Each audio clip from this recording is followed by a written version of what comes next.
नगर निगम साधारण सभा की बैठक में सीवर लाइन की बदहाली और कागजों पर विकसित हो रहे उद्यानों का मुद्दा छाया रहा। महिला पार्षदों ने आक्रामक अंदाज में अपने वार्डों की समस्या बताते हुए चेतावनी दी कि यदि काम पूरे नहीं हुए तो धरना देकर विरोध प्रदर्शन किया जाएगा।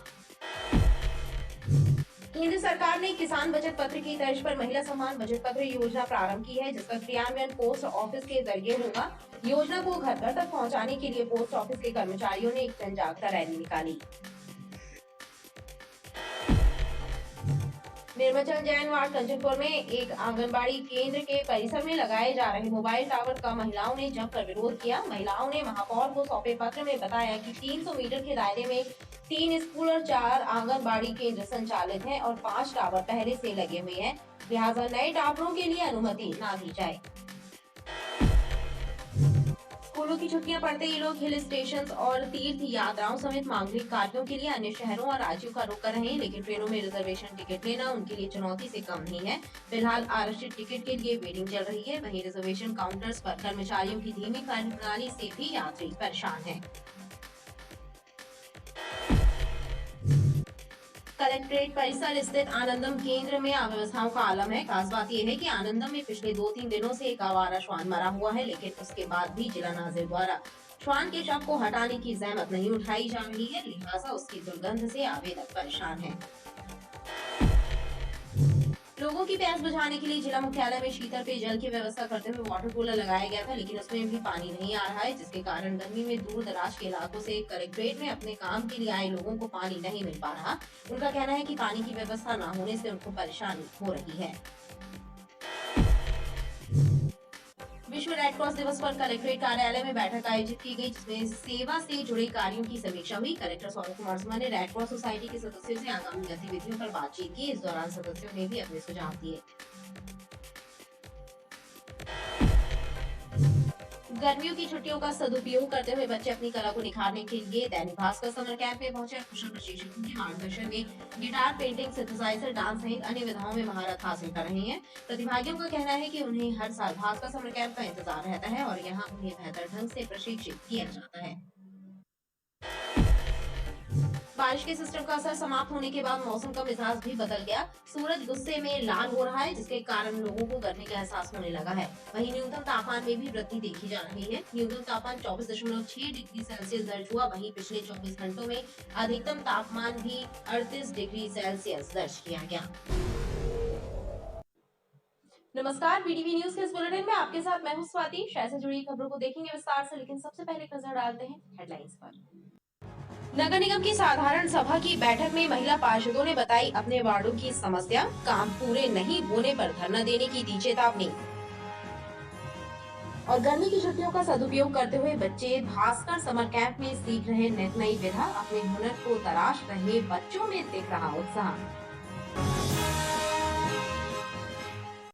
नगर निगम साधारण सभा की बैठक में सीवर लाइन की बदहाली और कागजों पर विकसित हो रहे उद्यानों का मुद्दा छाया रहा। महिला पार्षदों ने आक्रामक अंदाज में अपने वार्डों की समस्याएं बताते हुए चेतावनी दी कि यदि काम पूरे नहीं हुए तो धरना देकर विरोध प्रदर्शन किया जाएगा।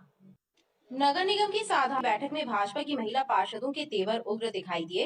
एक के बाद एक महिला पार्षदों ने बताया कि वार्डों में सीवर लाइन कार्य, उद्यानों को विकसित करने का कार्य एवं बिजली पोल शिफ्टिंग का कार्य बदहाल है। अधिकारियों की मनमानी से जनता परेशान है। कई स्थानों पर तो पूरा विकास कार्य सिर्फ कागजों पर हो रहा है। सीवर लाइन का वार्ड में निरंतर कई जगहों पर गड्ढे पड़े हुए हैं और सीवर लाइन में जबकि ये नियम है कि जैसी रोड आप खोदेंगे, चाहे सीसी हो या WBM हो, जैसी रोड आप खोदेंगे वैसी ही बना के देंगे, लेकिन सीवर लाइन के जो कर्मचारी हैं, जो जिसको कंपनी को मिला है ये काम, वो लोग काम तो कर रहे हैं, लेकिन वो वैसे ही गड्ढे वाली रोडें छोड़ दे रहे हैं, जिससे आए दिन एक्सीडेंट हो रहे हैं। और इसी में अभी बारिश हो गई तो जनता इससे बहुत ही प्रभावित हो रही है। सभी नागरिकों का कहना है कि जितनी जल्दी से जल्दी हो इन गड्ढों को भरा जाए। और कई जगह तो ये भी है, कंपनी को ये नहीं मालूम कि कहाँ सीवर लाइन डली है, कहाँ नहीं डली है। कई जगह प्रॉपर्टी कनेक्शन नहीं है। हमारे पिछले पार्षद मत के काम सैंक्शन है, लेकिन प्रॉपर्टी कनेक्शन नहीं होने की वजह से वहाँ रोडें नहीं डल पा रही हैं। तो आज सदन के माध्यम से मैंने यही विषय रखा है कि सीवर लाइन का काम जल्दी से जल्दी किया जाए। मैंने माननीय महापौर जी से पोल शिफ्टिंग का काम उन्हें बताया है। नगर प्रशासन अधिकारियों द्वारा भोंगा द्वार से भीटा की ओर जो नवीन सड़क का कार्य किया गया है, डामरीकरण तो कर दिया गया है, लेकिन पोल शिफ्ट का काम नहीं किया गया। मेरे द्वारा पत्र के माध्यम से अधिकारी को अवगत कराया गया कि पहले पोल शिफ्ट का काम किया जाए, उसके बाद डामरीकरण किया जाए, लेकिन अधिकारियों ने डामरीकरण पहले कर दिया है और पोल शिफ्ट करना ही भूल गए, जिससे कि मेरे वार्ड में इतनी घटना हो रही है और घटना दिन पे दिन बढ़ते ही जा रही है। रात के अंधेरे में लोग आते हैं, वो पोल में ही टकरा जाते हैं, जिससे कि जनता को कितना नुकसान होता है। तो मैंने आज सदन की बैठक में माननीय महापौर जी को उनके अधिकारियों के द्वारा किए गए कार्यों से अवगत कराया है कि इस कार्य को जल्द से जल्द किया जाए। मेरे वार्ड में रविंद्र नगर उद्यान है, जिसका कई टेंडर हो चुका है और सैंक्शन हो चुका है, लेकिन उसके दर्ज कृत्य के कारण वो फाइल आज तक अटकी हुई है। तो इसी बात को आज मैंने सदन पे रखा है। और रविंद्र नगर गार्डन के अतिरिक्त तो और भी गार्डन है, जैसे कि पुष्पक नगर गार्डन 1 नंबर, पुष्पक नगर उद्यान नंबर 2, आलोक नगर उद्यान और महाकौशल के 2 उद्यान हैं। इन सब उद्यानों के विषय में मैंने सदन में बात रखी है कि कोई विकास कार्य नहीं हो पा रहा है, अधिकारी यहाँ से वहाँ भटका रहे हैं और गलत जानकारी दे रहे हैं। पार्षदों के सवालों पर जवाब देते हुए महापौर जगत बहादुर सिंह अन्नू ने कहा कि विकास कार्यों और उनकी गुणवत्ता से कोई समझौता नहीं किया जाएगा। शिकायतों की जांच कराकर दोषी कर्मचारियों और अधिकारियों पर उचित कार्यवाही होगी।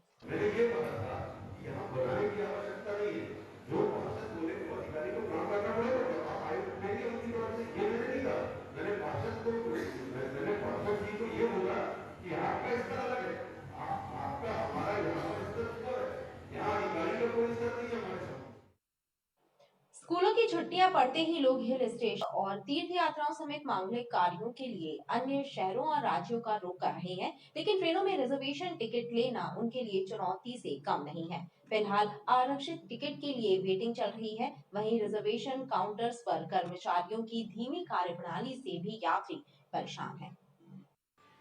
ट्रेनों में आरक्षित टिकट पाने के लिए यात्रियों को काफी जद्दोजहद करनी पड़ रही है। खासकर लंबी दूरी की ट्रेनों में आसानी से रिजर्वेशन नहीं मिल रहा है। मुख्य स्टेशन के बाहर स्थित टिकट आरक्षण केंद्र में रिजर्वेशन कराने के लिए आने वाले यात्रियों का कहना है कि वेटिंग टिकट की लंबी फहरिस्त है और यहाँ के कर्मचारियों की कार्यप्रणाली भी धीमी है, जिससे टिकट लेने में काफी समय लग जाता है।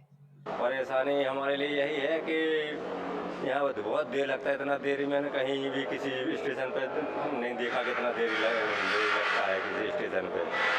ये हम लोग हमारा ट्रेन का समय हो गया, ट्रेन टिकट कब लगेगी, कब हमको ट्रेन पकड़ पाएंगे। हमारी 2:15 पर ट्रेन है, 14:05 हो गए। प्रॉब्लम यही है कि किसी भी काउंटर में देखो तो यहाँ पर खिड़की चालू बंद है, अधिकतर बंद है। भैया हमको जाना है अनूपपुर से जबलपुर से अनूपपुर जाना है। यहाँ 15 मिनट से खड़े, आपको देख लीजिए वहाँ पे 15 मिनट से अभी एक भी टिकट नहीं हो पाई है यहाँ पे। समय पे नहीं दे पा रहे हैं। रेटिंग भी चल रही है बहुत ज़्यादा। कहाँ जाना है आपको? अनूपपुर जाना है। एक तो शादी ब्याह का समय चल रहा है और लाइन लगा के खड़े रखते हैं बहुत देर तक। काम बहुत मद्दा चलता है, बहुत धीरे धीरे काम हो रहा है और टिकट भी कंफर्म नहीं मिल रही है। लोग परेशान हैं। ट्रेन में किसी भी ट्रेन में टिकट कंफर्म नहीं है। मुझे अयोध्या जी जाना है राम जी के दर्शन करने के लिए, एक दिन और लौट के गए हैं, मुझे कंफर्म टिकट नहीं मिला था। आज फिर ट्राई करने आया। मुसाफिरों ने व्यवस्थाएं दुरुस्त किए जाने की मांग की है। लोगों की प्यास बुझाने के लिए जिला मुख्यालय में शीतल पेयजल की व्यवस्था करते हुए वाटर कूलर लगाया गया था, लेकिन उसमें भी पानी नहीं आ रहा है, जिसके कारण गर्मी में दूर दराज के इलाकों से कलेक्ट्रेट में अपने काम के लिए आए लोगों को पानी नहीं मिल पा रहा है। उनका कहना है कि पानी की व्यवस्था न होने से उनको परेशानी हो रही है। कलेक्टर कार्यालय में मुख्य द्वार के पास लगाए गए वाटर कूलर के नल पानी की जगह हवा फेंक रहे हैं, क्योंकि उनमें पानी ही नहीं है। कलेक्ट्रेट में दूर दराज के क्षेत्रों से आने वाले आवेदक गर्मी में प्यास से बेहाल नजर आ रहे हैं। हालांकि भवन के भीतर भी एक वाटर कूलर लगाया गया था, लेकिन बाद में बाहर भी बड़ा वाटर कूलर लगाया गया, लेकिन फिलहाल उसमें पानी नहीं आने से आवेदक परेशान हैं। यहाँ हम लोग की सीट है और हम यहाँ पर प्रैक्टिस करते हैं और आते जाते रहते हैं। और यहाँ पे 15 दिनों से कलेक्ट्रेट परिसर में जो मशीन लगी हुई है उसमें पानी नहीं आ रहा है। यहाँ आने जाने वाली पब्लिक बहुत परेशान है। कृपा करके उसे सुधार किया जाए। कलेक्टर महोदय से निवेदन है कि वो इसका सुधार कराया जाए। हम लोग तो बॉटल लेके आते हैं, परंतु पब्लिक तो खाली आ जाती है और उनको तो पानी के लिए वो त्राही त्राही, गर्मी का मौसम है और इसलिए पानी की व्यवस्था नहीं होने के कारण पब्लिक परेशान है। मैं यहाँ काम से आया था और यहाँ ये प्यास लगी तो पानी पीने आया तो ये बंद है। कम से कम 2-4-5 दिन से ये बंद पड़ा है। कम से कम हाँ, पानी नहीं आ रहा है और कम से कम कलेक्टर महोदय से निवेदन है कि कम से कम इसको चालू कराएं ताकि गरीब जनता आती है, गर्मी का मौसम है, पानी की व्यवस्था करें ताकि लोगों को परेशानी ना हो। आवेदकों ने पेयजल की व्यवस्था करने की मांग की है।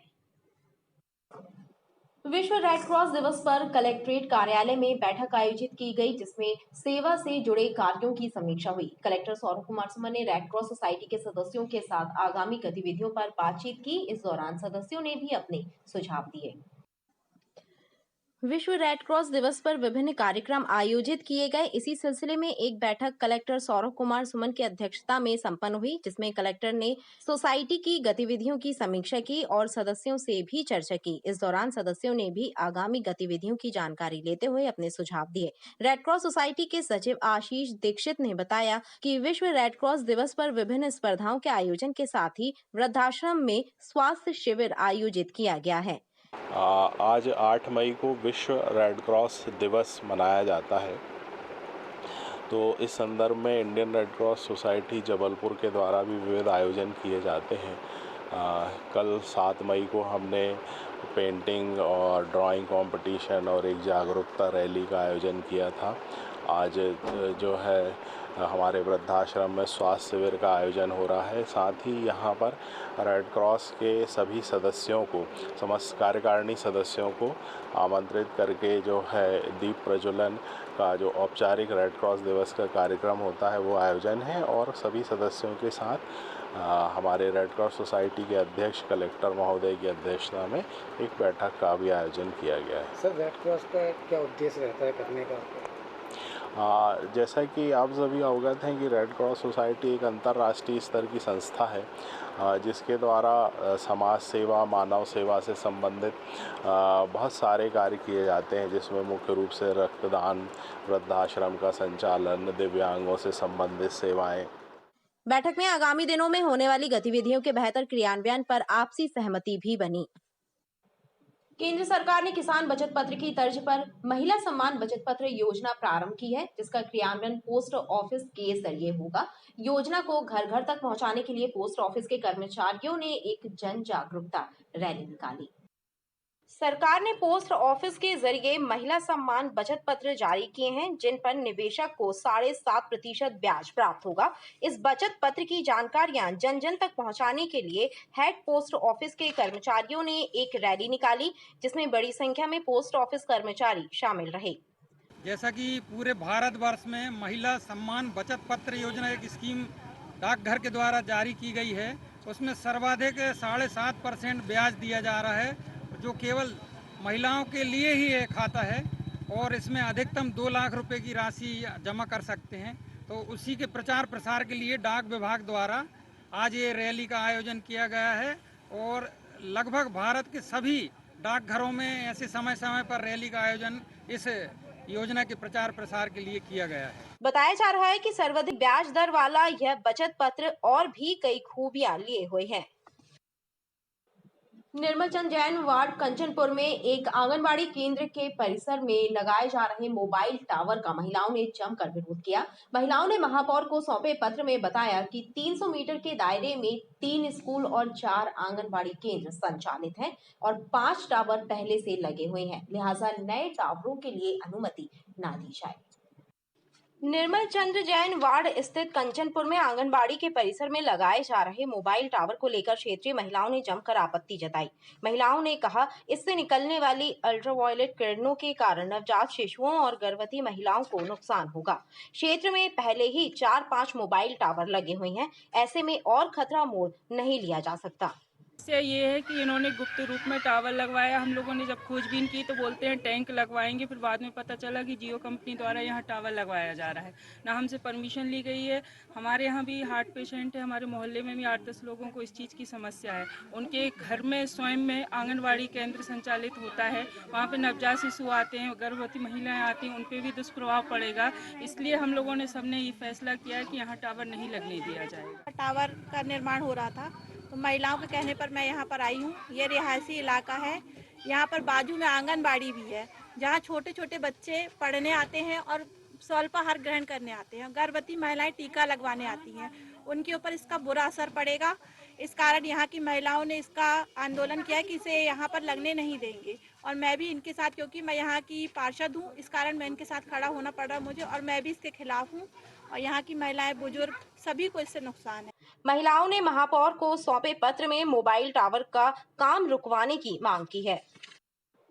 गर्मियों की छुट्टियों का सदुपयोग करते हुए बच्चे अपनी कला को निखारने के लिए दैनिक भास्कर समर कैंप में पहुंचे और कुशल प्रशिक्षकों के मार्गदर्शन में गिटार, पेंटिंग, सिंथेसाइजर, डांस सहित अन्य विधाओं में महारत हासिल कर रहे हैं। प्रतिभागियों का कहना है कि उन्हें हर साल भास्कर समर कैंप का इंतजार रहता है और यहाँ उन्हें बेहतर ढंग से प्रशिक्षित किया जाता है।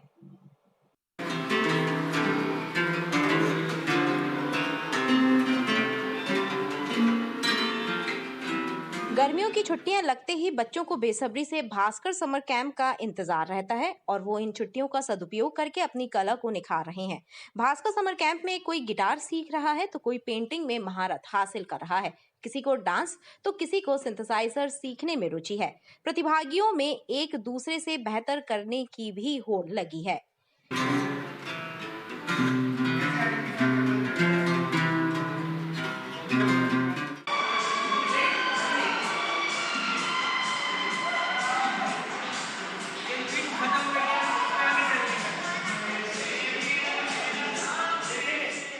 मैं इधर पे गिटार सीख रहा हूँ और मुझे बहुत ज़्यादा अच्छा लग रहा है। आज चौथा दिन है ये और सर अभी हमें हैप्पी बर्थडे सिखा रहे हैं। हैप्पी बर्थडे कैसे बजाना है गिटार में, मतलब सर सिखाते हैं फ्रेट नंबर, कौन सी फ्रेट नंबर, फिंगर नंबर, किस में क्या मतलब रखना है, ये सब सिखाते हैं सर। मैंने बर्थडे सॉन्ग सीख लिए और बहुत कुछ सीखा, सर ने बहुत कुछ करवाया हमको। क्या सीखा? Birthday songs, chords. कैसा लग रहा है यहाँ? अच्छा, काफ़ी ज़्यादा। मैं दैनिक भास्कर के समर कैंप में आई हूँ। मैं पेंटिंग सीख रही हूँ। हमारे सर बहुत अच्छे से सिखा रहे हैं। अभी क्या सीखा? अभी हम लोगों ने पेंटिंग सीखी है, शेडिंग और चिड़िया बनाना। अभी तक सर ने कॉर्ड्स से सिखाए, सब बेसिक कॉर्ड्स और सॉन्ग सिखाए सर। एक ने हैप्पी बर्थडे सॉन्ग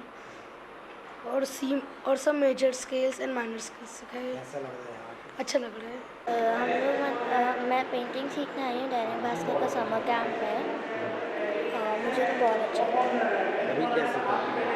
अभी हम लोग यहाँ पे शेडिंग सीख रहे थे पेंसिल की एंड ये थोड़े से बर्ड्स की पिक्चर्स सीख रहे थे। कैसा सिखा रहे हैं सर? किस तरह से? सर स्टेप बाय स्टेप बहुत अच्छा सिखाते हैं।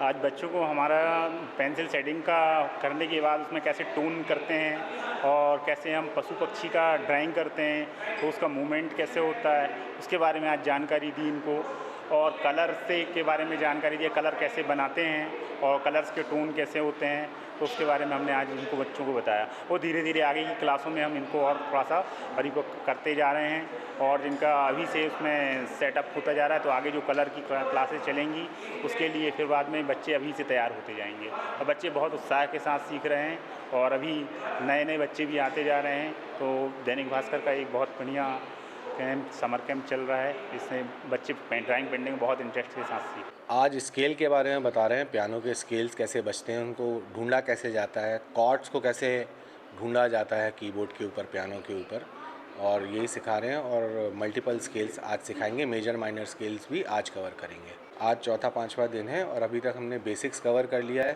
बर्थडे कुछ सॉन्ग्स कवर कर लिए हैं, जैसे बर्थडे सॉन्ग कवर कर लिया है, कॉर्ड्स कवर कर लिए हैं और आगे भी हम कवर करते जा रहे हैं। प्रतिभागियों का कहना है कि भास्कर समर कैंप में नई नई विधाएं सिखाई जाती हैं और यही वजह है कि उनको भास्कर समर कैंप ही पसंद है। मेजर स्केल फाइंड आउट करने की कोशिश करते हैं, ठीक है? आप लोग करोगे, फॉर्मूला आपके सामने लिखा है, ठीक है?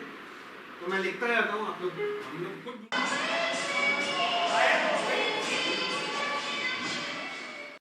शासन के निर्देश पर नेकी की दीवार की तर्ज पर बनाए गए आनंदम केंद्र बदहाली का शिकार हो गए हैं। कलेक्ट्रेट परिसर स्थित आनंदम केंद्र में भी अव्यवस्थाओं का आलम है। खास बात यह है कि आनंदम में पिछले 2-3 दिनों से एक आवारा श्वान मरा हुआ है, लेकिन उसके बाद भी जिला नाजिर द्वारा श्वान के शव को हटाने की जहमत नहीं उठाई जा रही है, लिहाजा उसकी दुर्गंध से आवेदक परेशान है। कलेक्ट्रेट के आनंदम केंद्र में पिछले 2-3 दिनों से एक श्वान मरा हुआ पड़ा है। कलेक्ट्रेट के अधिवक्ताओं और आवेदकों का कहना है कि मरे हुए श्वान की वजह से दुर्गंध फैल रही है, जिससे सभी परेशान हैं और इसके बाद भी जिम्मेदार लोग इसे यहां से हटवा नहीं रहे हैं। जैसा कि आप पीछे देख रहे हैं, हमारे पीछे स्थित आनंदम कलेक्टर महोदय के द्वारा बनाया गया है। आनंदम में ये पोजीशन है आज की डेट में कि ये दिन भर खाली पड़ा रहता है और यहाँ आवारा जानवरों का आवागमन रहता है, जिसके कारण बस यहाँ कई घटनाएं पूर्व में भी हो चुकी और वर्तमान में भी एक कुत्ता मरा हुआ है, जो कुत्ता विगत 3 दिनों से है, जिसके कारण महामारी फैलने की आशंका है। और इतनी बदबू है उस कुत्ते के मरने के बाद कि प्रशासन महोदय के आंख के नीचे होने के बाद भी यहाँ किसी के द्वारा देखा नहीं जा रहा है। ना ही प्रशासन के द्वारा यहाँ जो नगर निकाय निगम के सैनिक बैठे होते ये भी नहीं देख रहे हैं और ना ही उठाने की उचित प्रबंध किया गया है। तो मेरा निवेदन है माननीय कलेक्टर महोदय से कि कुत्ते को देखकर उसकी डेड बॉडी को समुचित स्थान पर व्यवस्थित किया जाए, जिससे कि यहाँ आने वाले आगंतुकों को किसी भी प्रकार की स्वास्थ्य संबंधी हानि ना हो। और भी गंदे कपड़े वगैरह भी लोग इसमें डाल जाते हैं। और आनंदम का हाल इस समय इतना बुरा है कि यहाँ ऐसे प्रकार के गंदे कपड़े की जिनको देखने में भी आपको शर्म आएगी और जो किसी भी प्रकार से कोई भी उपयोग के लायक नहीं है। तो मेरा विनम्र आग्रह है कलेक्टर महोदय से कि इस ओर समुचित ध्यान देकर व्यवस्था की जाए।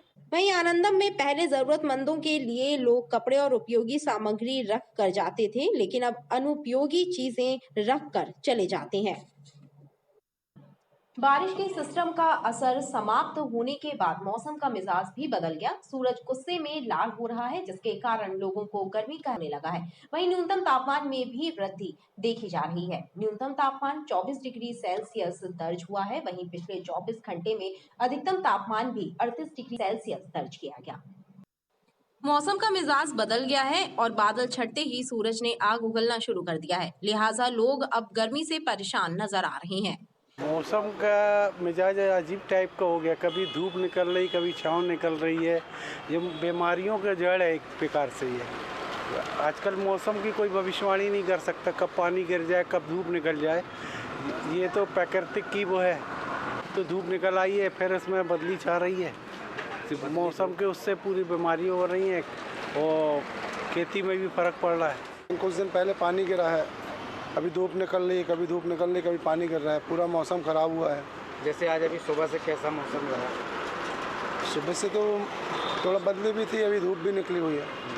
मतलब चेंज हो रहा है? हाँ, चेंज हो रहा है। इससे क्या मतलब फर्क पड़ता है? इससे सभी काम धंधे बैठे हुए आदमी, फसलों का नुकसान हो गया है, सब अनाज बाहर पड़ा हुआ है। मौसम विभाग से मिली जानकारी के अनुसार बंगाल की खाड़ी में बने मोचा तूफान का खास असर जबलपुर के मौसम पर नहीं पड़ेगा, बल्कि रीवा संभाग के कई जिलों में बारिश होने की संभावना है। वहीं न्यूनतम तापमान 24.6 डिग्री सेल्सियस रहा, जो कि सामान्य से 2 डिग्री कम था। वहीं पिछले 24 घंटे में अधिकतम तापमान भी 38 डिग्री सेल्सियस दर्ज किया गया है।